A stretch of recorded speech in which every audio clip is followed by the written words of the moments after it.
Feeling love for me is when my wife does stuff that I like to do that she normally would not do. Being taken care of, being spiritually led, holding my hand,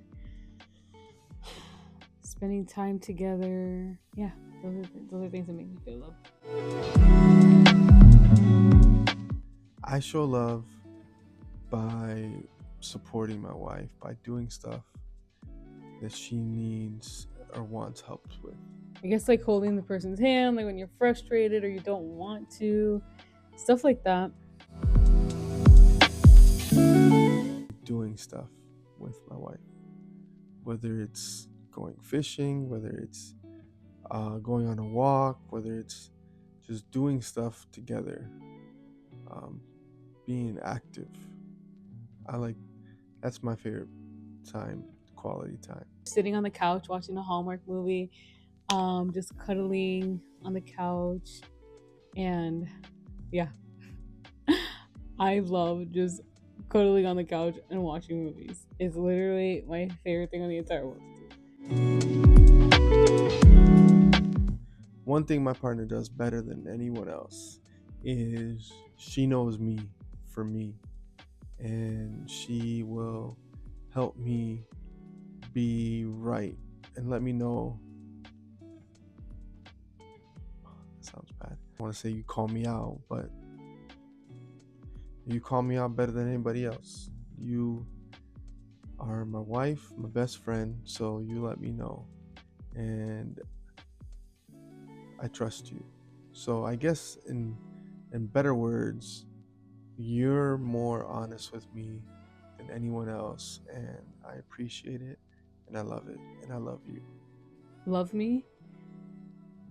Not that like other people in my life don't love me, but it's a different love. It's a love that I can't explain other than how I feel for him. It's a different type of love. Does that make sense? The love I have for my child is different than the love I have for my husband. This one is so... I don't know anything. Like, I don't know anything. Do they exist? Do they not? I need to read my Bible more.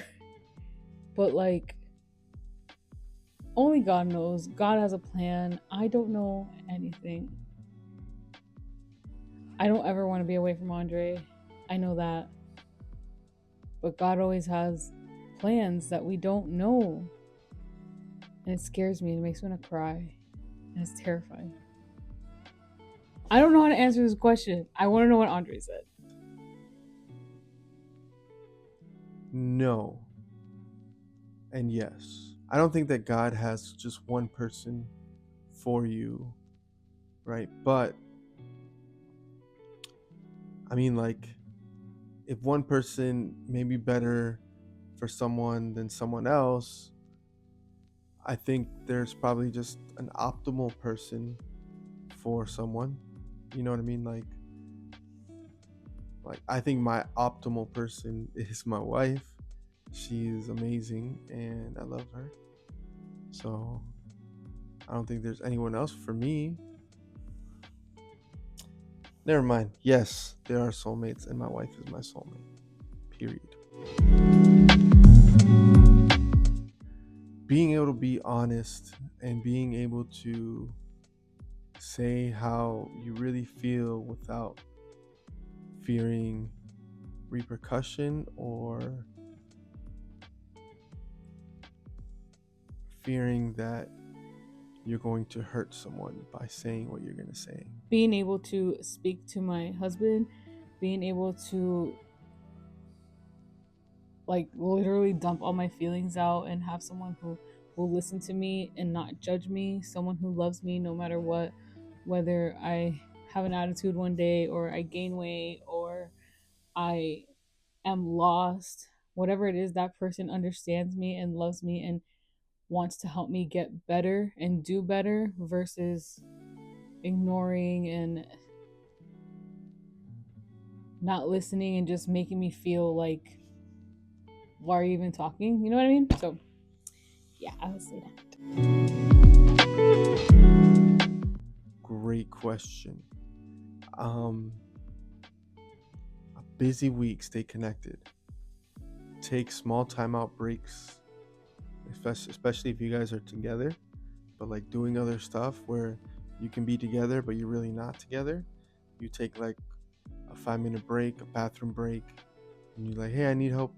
Can you come over here? And then you guys like talk real quick and kind of, connect. Or if you do the same thing if you're apart, but like, take a quick FaceTime break. That's what I do at work is I try to FaceTime my wife, during my lunch break or something, even if it's crazy, and try to connect her with her somehow, some way to ground me. Whew, this week was one of those weeks that we learned that if we are not intentional, we will not stay connected during the busy week. You have to be intentional. That is the only way, because life gets in the way of everything. And I mean, like, intentional with God, intentional with your relationship. If you're not intentional, it will never happen. I think my love language is quality time. I like quality time.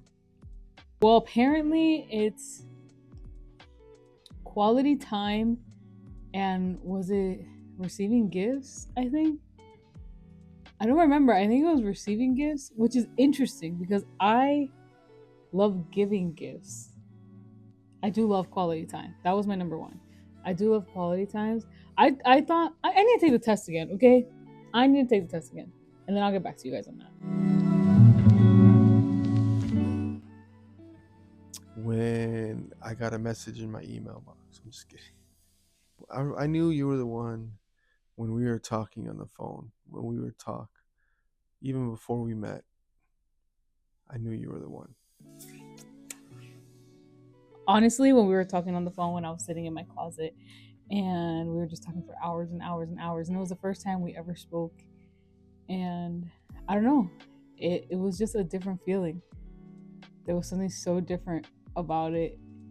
I remember he was working and I hid in my closet for hours and hours. I moved all my shoes, moved all my shoes in my closet and just sat there and we spoke forever. And that was a long time ago. And here we are now. An 8-year-old and married. Now I get to spend every single day with my best friend, just doing life. And he's the best. And I love him. And I literally can't even remember life without him. I don't even want to. Because life is literally the best with him.